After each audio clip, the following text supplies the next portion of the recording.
You wake up, you grab your phone like you do every morning. No notifications. You try to refresh, nothing. You open the news app, blank screen. You check your email, it just spins. You look out the window and the world looks completely normal. Cars are driving, people are walking. But something is very wrong. The internet is gone. Not slow, not glitchy, gone. And what happens next is something most people have never thought about. The first thing most people would reach for is cash. And that's when the real panic starts. Cash machines run on internet connections. Without them, the machines go dark. You can walk into a bank, but the tellers can't access your account. The entire system that moves money around, transfers, payments, direct deposits, runs through online networks.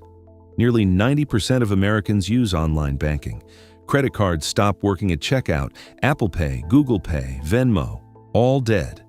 You either have cash in your wallet or you have nothing. And most people today carry almost no cash at all. Within hours, the lines outside banks would stretch around the block, and the banks themselves would be overwhelmed trying to process anything manually, the way they did 50 years ago. Here's something most people don't think about. The food on grocery store shelves doesn't just appear there. Every single delivery, from the warehouse to the truck to the store, is coordinated through software that runs on the internet. Inventory systems, order tracking, supplier networks, all of it is connected. When the internet goes down, those systems freeze. Stores can't place new orders. Trucks don't know where to go. Warehouses can't process shipments. The shelves don't empty immediately. But within 24 hours, restocking stops completely. And people, sensing something is wrong, start buying more than they need. Within one day, the gaps start to appear. Not everywhere, not dramatically, but enough to make people nervous. You might think you can still drive somewhere, and you can. But GPS runs through satellites that are managed and updated through internet-connected ground stations. Without those connections, real-time navigation stops updating. Flight tracking systems go dark. Airlines can't communicate with ground crews the way they normally do. Air traffic control relies heavily on digital systems that need connectivity to function properly. Trains in modern cities use automated scheduling software. Ride-sharing apps like Uber and Lyft simply stop working. Buses that use digital payment systems can't process fares. The roads still exist. The vehicles still run. But the invisible layer of coordination that makes modern transportation work quietly disappears.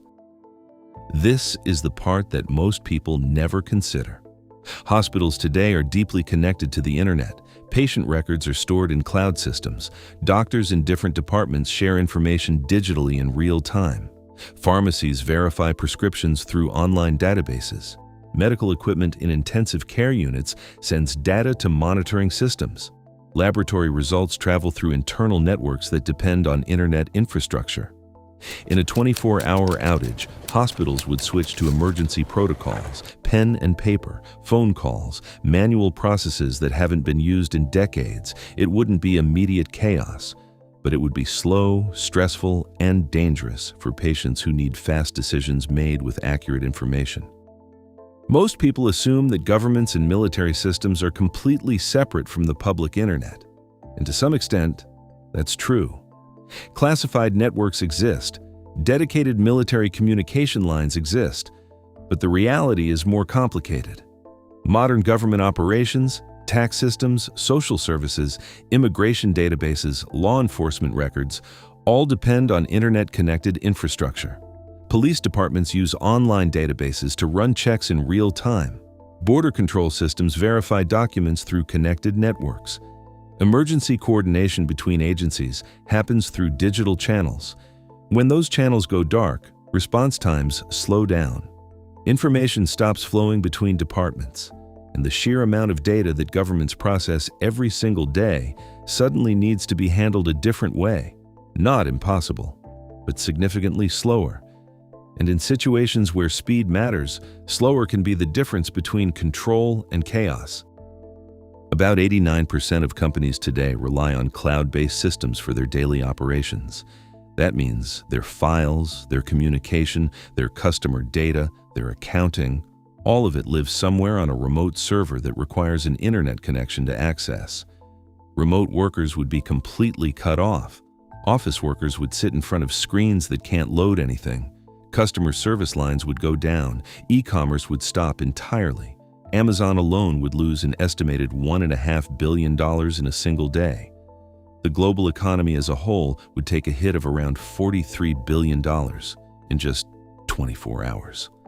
Not from war, not from a natural disaster, just from the absence of a connection most people take completely for granted. There's another side to this that doesn't show up in economic reports. People today are deeply psychologically attached to being connected, not just to social media, but to the feeling of knowing what's happening, being reachable, having access to answers at any moment. When that disappears, even temporarily, something uncomfortable sets in. Studies on internet dependency show that extended disconnection produces symptoms similar to anxiety and withdrawal. People don't know what to do with silence. They don't know how to wait without checking something. For one day, families might actually sit together without screens. But for many people, that silence would feel deeply unsettling, not peaceful. Here's something that gets overlooked. In a world without internet, how do people find out what's happening? Social media is gone. Online news is gone. Streaming is gone. What's left is television, radio, and word of mouth. But even television today depends heavily on internet infrastructure for content distribution, live feeds, and broadcasting coordination. Local radio stations would likely be the most reliable source of information. But reaching billions of people through local radio in a world that abandoned it decades ago is a very different challenge. And in that information vacuum, something predictable happens. Rumors spread faster than facts. People make decisions based on incomplete information. Panic buying, hoarding, and social tension follow, not because the situation is necessarily catastrophic, but because uncertainty at scale is its own kind of emergency. We don't have to imagine all of this from scratch. We've already seen what happens when parts of the internet go down. In 2021, Facebook, Instagram, and WhatsApp went offline for about 6 hours. It wasn't the whole internet, just one company's systems, but 3.5 billion people lost access to their primary way of communicating. Facebook lost an estimated $6 billion in a single afternoon. In the same year, an outage at Amazon Web Services knocked out large portions of the internet for hours, affecting airlines, banks, delivery services, and thousands of businesses that had no backup plan. These were partial outages, limited, temporary, and they caused billions in losses and widespread disruption. A full 24-hour global blackout would be on a completely different scale. The internet feels invisible. It feels like a luxury, something for entertainment, for scrolling, for distraction. But it's not. It's infrastructure, the same way roads and electricity are infrastructure. And like any infrastructure, you only truly understand how much you depend on it when it's gone.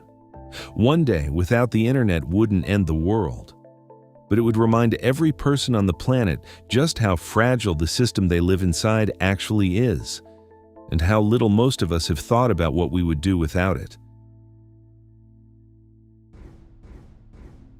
Big questions, simple explanations.